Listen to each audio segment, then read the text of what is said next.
Welcome to Gamers Overdrive Retro Mode.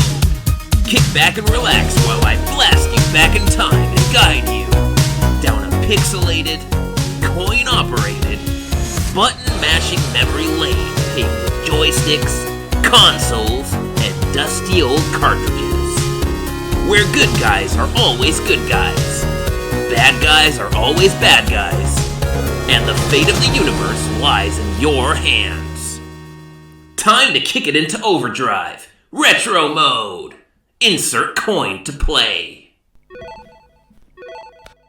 Hey everybody, and welcome back to Gamers Overdrive Retro Mode. I'm your host, Johnny Heilig. If this is your first time to the channel, please don't forget to like this video and subscribe for more weekly gaming retro content. Today we're talking about a legendary game that everybody in the world knows. The game is called Super Mario Brothers, or Super Mario Bros. Brothers. Bros. Bruh. Anyway, the game was created by the legendary video game developer Shigeru Miyamoto, who is very famous for a number of reasons. He created Donkey Kong, he created The Legend of Zelda, and of course he created Mario, which is the most famous video game character in the entire world. And that's not without reason. The game is incredible. So the one that I'm talking to you today about is the first one in the series, Super Mario Bros. Now this game was released originally in 1985 in Japan, and it took 2 years for it to come over to Europe and the United States. So in America it was released in 1987. Now when the game came out, it was released as a pack-in game with the Nintendo, the NES, and it came with Duck Hunt. So it was Mario and Duck Hunt together on one cartridge. Duck Hunt was a light gun shooter game. More on that in another episode. But Mario has such staying power because it's such a well-made game. There's not much story to speak of. You're an Italian plumber in the Mushroom Kingdom, and you're trying to save Princess Toadstool. Doesn't make any sense. Doesn't need to make any sense because the gameplay is so perfect. Now, Mr. Miyamoto happens to be an incredible game designer, and everything about this game is precision. The way that Mario moves, the way that he runs, the way that he jumps, it's so precise and it feels so tight, and games were just not like that at the time.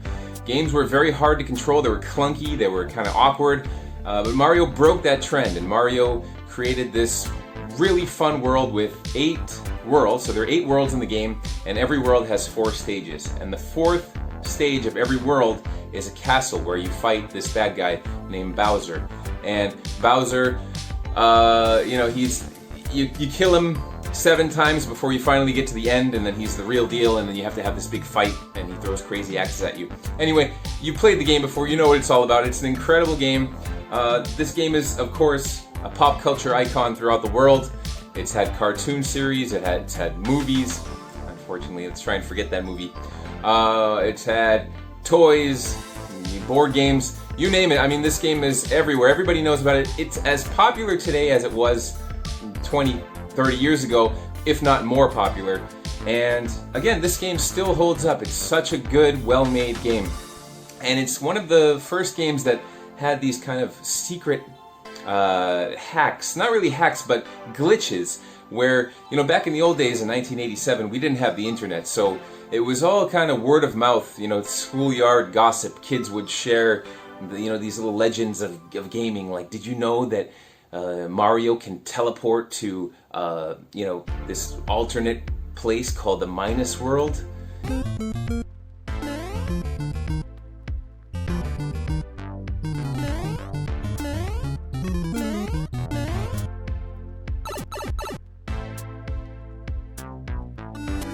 And then you would try it, you would follow the steps. And, there were really other cool ones, like you could jump, if you try hard enough, you could jump over the flagpole at the end of the level without hitting the flagpole, and then you could just run on for eternity, and there would be like this alternate dimension with an endless wall of castle that never ends. Bruh.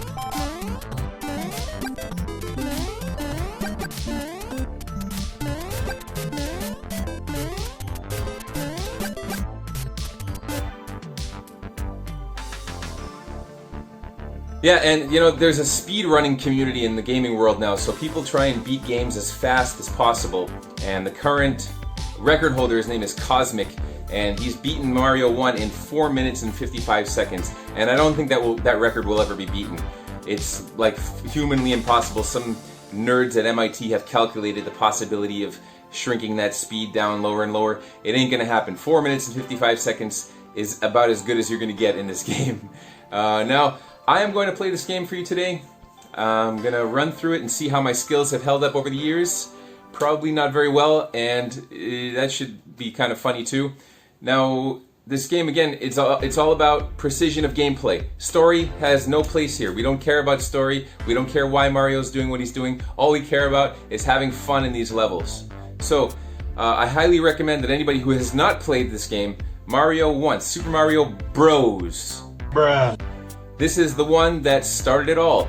If you're a fan of platforming games, 2D platformers, this is the reason why you're a fan, because this game is really the godfather of them all.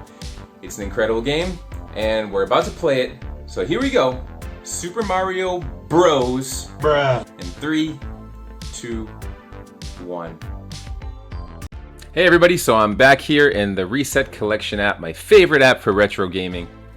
Can be found on the Google Play Store. And we're going to play Super Mario Bros. Now, like I told you before, this game came originally with Mario Bros. And Duck Hunt in one cartridge, which was pretty cool at the time. That wasn't a common thing to have 2 games on one cartridge. So the NES, the Nintendo Entertainment System, came with a light gun, and if you had the OG system, it was a gray light gun. If you bought it a few years later, it was a red light gun. So we had the OG gray light gun. And when we got this game, it was a Christmas morning. I can't remember honestly if it was 1987 or 1988. So I was either 5 or 6 years old, but it was my brother's system. We got it on Christmas morning, and when he opened it up, I ran over to him. I was so excited, and I was like, "Oh my God, we got a Nintendo!" And he was like, "No, we did not get a Nintendo. I got a Nintendo. It's mine." And I was like, "Oh." So I backed off. I started to make my little plan on when and how I would sneak my gameplay in. But it's cool because Mario was a 2-player game. So it's called Mario Bros. Or Brothers because you can play with his brother Luigi, who is just a carbon copy of him with a white and green shader. And so the player 2, when Mario dies, player 2 could just play Luigi and give the same level a shot. So I got to play. Mario was one of the ones I did get to play. And I got pretty good at it. But they don't make games like they used to. And this game is much harder than any of the current platformers, especially any of the current Mario games. Current Mario games are really easy. They're amazingly fun to play, and they're perfect games, really. But they're just easy. And the original Mario is not easy. So, as you see here, Mario 2, Mario 3, I have the whole collection here. But we're focusing on Mario 1, the original. So I'm going to play this. And let's see how my skills hold up. I'm going to restart the game here. There you go. So you can choose Mario Brothers or Duck Hunt. And of course, I'm going to choose Mario Brothers. Here we go. So this is going to... this first guy here he's like the first enemy of the game. I hear that more people die from this little dude than any other character in a Mario game. He's really sneaky. So a lot of people just die from that first guy right there. So... of course, we have that evil mushroom, which is called the Goomba, and then we have a good mushroom that makes you grow and become Super Mario. So actually, when you're big like this, you're Super Mario. The normal little tiny Mario is just regular Mario. He's the one from Donkey Kong. So now I'm Super Mario. I can do super things like step on evil mushrooms and go down these pipes. It's a very interesting level design. And this first level, Mr. Miyamoto, he designed it as a tutorial level. So this kind of teaches you how the game works. It teaches you how to jump and how to hit these boxes. Everything is constructed in such a way that you're kind of led to do things with visual cues. And so he even gives you this star, which you don't really need this star on this level. But the star makes you invincible and impervious to pain, and he just gives it to you to show you that this exists in the game, that there is such a power-up, and that you will need it later. So then you reach the end of the level. This is the classic, iconic little level, beautiful level. You jump at the top of the flagpole, And you get your points there, and you get different points depending on where on the flagpole you land. So I got 5,000 points, and it's now we're the next level. This is the first place where you can do one of the glitches. So the second level I'll show you at the end of the level. You can either warp to future levels if you want to skip ahead a few, or you can try and do a little glitch trick, which is what I'm going to try and do. And I don't know if I'm going to be able to do it or not. We're going to see in real time if I can pull off the minus world trick. And the minus world trick is really awesome because it's like, I don't really know why it's in the game. It's a glitch. I don't know if it was intentionally left in for really, clever gamers who could figure it out. But I remember my brother told me about it. I don't know who he heard it from. Remember back in the 80s, we just had this network of kids who used to just, gossip and talk about stuff. Human interaction. But yeah, so they told us that you could get a minus world if you go to the end of this level and then you break a few bricks and then you have to jump backwards. How do people figure this stuff out? I think people must leak it. I think like developers, they must leak this stuff intentionally and just put it out into the world and see how many people can catch on to it. But it's totally, it doesn't benefit you in any way in the game. It's just an interesting little trick. Now, see, if you go... See, you keep falling down if you stay on these. If you go up and over, you're going to... Like, on these bricks over here, you go to a warp zone, which is 3 pipes that will let you jump ahead a few levels. If you do this, and you don't go up there, then you go through this pipe. This is the standard level. You just go on through the world. So you already have 2 really different choices here. You can go straight through, or if you're really a curious type, you can run up on top, and then you go to a teleport world. But what you have to do here, I think, is break this brick, and then you're supposed to duck like this and jump. It's hard. Jump backwards like that. And you have to do it a few times. And then if you do it correctly, you know that you did it correctly because you're like teleported through. I don't want to break that brick. You're like teleported instantly, and Mario like, I think I messed it up. I done messed it up. Mario, what have you done? What have you done? How could I mess that up? Well, I could mess it up because I don't play this game anymore. It's not easy. Mario is he has precision controls, but you have to be a very good gamer to kind of do these little tricks. And there are other tricks in the game too, where you can jump on a turtle shell multiple times and get unlimited lives. Anyway, I died. See, my time ran up. These levels are timed, so you better be on your best speed run time. But let's see. So I'm normal Mario. That means if I get hit once, I die. And I never really realized this. These little Goomba dudes, they're blue on this level, and I never really thought about why. And the reason they're blue is because you're underground. So it's just that's their way of showing that you're underground. They're darker, and I died to a Goomba as I'm trying to analyze his color scheme. These are piranha plants. They go on to be in every single Mario game, with the exception of 2. And Mario Brothers 2 is unique because it's not really a Mario game. Mario 2 didn't start out as a Mario game. It started out as a Japanese game called Doki Doki Panic. And look, I'm gonna show you. Since I died, I might as well. I'm gonna go to the warp zone. So this is like the first official secret in a game, like that I was ever aware of in a game. And I'm gonna jump ahead to the 4th world because why not? So speedrunners, when they beat this game in 4 minutes and 55 seconds, which is like, I don't even know how that's possible. It's insane, the amount of focus and determination. They use those warp zones because if they didn't, they would never be able to do it in that time. And that guy up there is called a Lukito, I think, and he just floats around in a little cloud and throws things at you because he has problems. He has anger management issues. I don't know why he's bothering me. And those little spiky dudes cannot be killed, so you just have to avoid them completely. See, the game gets hard. Now, when you jump ahead like that, the difficulty level increases with every level. So if you're like me and you haven't played this game in a long time, you're probably going to die on these later levels because it gets harder. And interesting, fun factoid for you is This game was, I said Mario 2 was not originally a Mario game. Mario 2 was just it was a game called Doki Doki Panic. But there was a sequel to this game released only in Japan, and it was called Super Mario Brothers 2. And they released it, and then Nintendo of America played it, and they were like, what is this? This is insanely difficult. And Nintendo of Japan was like, sorry. And they were like, don't sorry us. This is too hard. Nobody's going to want to play this. They're going to buy it. They're going to return it because they can't beat it. So then what happened is they did not accept the real Mario 2. And the real Mario 2 used this engine. So it looked just like this, but it had some weather effects. It had, a lot of environmental challenges that this game doesn't have. And it was just really extremely difficult. So they didn't release it ever until years later, the Super Nintendo released a compilation cartridge called Mario All-Stars.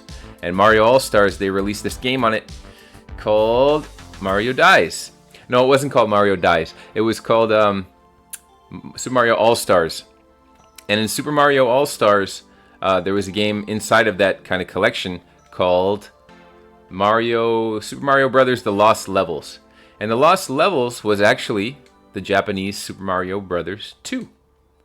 So there's a little trivia for you. And let's see. Let me see if I can get this little mushroom here. So I'm back in... See, the thing about this game that's kind of frustrating today is that, first of all, there's no saving. So if you die, you die. And if you die, you have to start the entire game over. And that's how we got good back in the day. Like, we just used to play this game over and over and over. You die... You get to a high level and then you die and then you have to start the entire game over. And so you get really good at these early levels and even the later levels. And you find out all the secrets and then you just keep doing it because why? Why do you keep doing it? Because it's fun. Like I'm playing this now and it's just a fun game. It's really cool. It's a fun experience. Just jumping around and stomping on mushroom dudes and stepping on... See, I messed up that jump. I only got 400 points for that one. So anyway, since I'm probably not going to make it very far in this game, I might as well try the minus world trick again, because why not? So yeah, we're in world 1, 2 again. And yeah, so when Mario 2 came out, which is, you remember I told you it's called Doki Doki Panic. I just like saying that name, Doki Doki Panic. When it came over to America, it was nothing at all like this. Like nothing. Yeah, there were no mushrooms that you could step on. In fact, when you stepped on a bad guy in that game, you just land on him and you can ride him around like he's some kind of a, like, I don't know, like a little transport device. He'll just walk around with you on his head. So you have to find new ways to kill them, and you have to, pick them up and throw them at other guys. And for some inexplicable reason, there's turnips that you can pick up and throw at guys. And that one is a really fun game, but it's not real Mario. It's not legit Mario brick breaking, Goomba stomping. It's a totally alternate play style. And you can play as other characters, of course. You can be Luigi, his brother, who has actually a different way to play. He's like, his little legs go when he jumps. And you can also be Toadstool, this little short mushroom guy. And you can also be, not that mushroom guy, a little mushroom guy with a vest. Looks like an Ottoman Empire, little chubby sultan dude with a mushroom on his head. And you can also be the princess. And the princess can float. The first thing I did is break the brick I'm not supposed to break. I'm not supposed to break. Break. Anyway, I'll try it anyway, why not? So anyway, you're supposed to do this, and then when you do this, you get teleported to a weird, funky world that doesn't make any sense. So, like, the minus world is only good for, like, just because it's a weird thing that you can do. That's why it's fun to do it. But it doesn't really make any sense. The levels are all jumbled up, and still cool that you can do it. So I didn't use a warp zone this time. I didn't try that weird trick. I just went on through the game, and then you continue this. So like I said, there's 4 stages in every world. This is the 3rd stage in the first world. And we got these little tree thingies here. And yeah, Mario with his fireball ability that's another awesome power-up that's gone on to be in almost every Mario game after this, with the exception of 2. And another weird thing about Mario 2, our American Mario 2, Doki Doki Panic, when that got popular in America, then Japan re-released that Doki Doki Panic as a game called Super Mario USA. Isn't that kind of interesting? So Mario 2 to Americans was known as Mario USA to Japanese people. Very interesting. Yeah, so these little glowy boxes, they either have a coin or a mushroom inside, or sometimes they can have sometimes have a vine. A vine that lets you climb up to other area, like a bonus coin collecting area. And when you collect coins, just if you don't know this game very well, if you collect 100 coins in Super Mario, you get a free life. And free lives are very valuable in this game, because as I said, if you lose all your lives, you have to start the entire game over. So that's when glitches like that turtle stomping glitch, the one that lets you get unlimited lives, that's why they're so important in this game, because you need as many lives as you can get. Now look at how big this fortress is here. This is like the first mini boss that you're going to encounter. And those fireworks that are coming up now, they change depending on where you land on the pole. So I got the maximum level of fireworks there. So yeah, this is the first, what would you call this? A sub-boss world, and I died instantly. Mario is a little more slippery than I remembered him being. And game over. Yeah. So, that is painful, because I was really looking forward to seeing him. But yeah, you can do this all day. And Mario is like such a stable, fun game. I don't really mind playing through it like a million times. I never claimed to be some kind of a Mario master. I'm not a Mario master, but I do love it. Kind of like my relationship with Street Fighter. I love the game, but I'm just not that amazing at it. So yeah, this is Super Mario Brothers, aka Super Mario Bros. And this game, without a doubt, on my scale, my rating scale, without question, like no competition, no contention, easily this game gets an overdrive rating. This is an overdrive caliber game, and it's just an awesome game that I love to play. I still love to play. It's still really fun. It's been ported to a lot of different Nintendo consoles. You can find it easily in various other methods. But this game is just so fun, so good. Highly recommend it. It's an overdrive caliber. And yeah, Super Mario Bros. So thank you so much for joining me on this episode. And I will see you next time. And I'm actually going to try that minus world trick again, just to see if I have what it takes to enter the minus world. Alright guys, I will see you next time on Gamers Overdrive Retro Mode.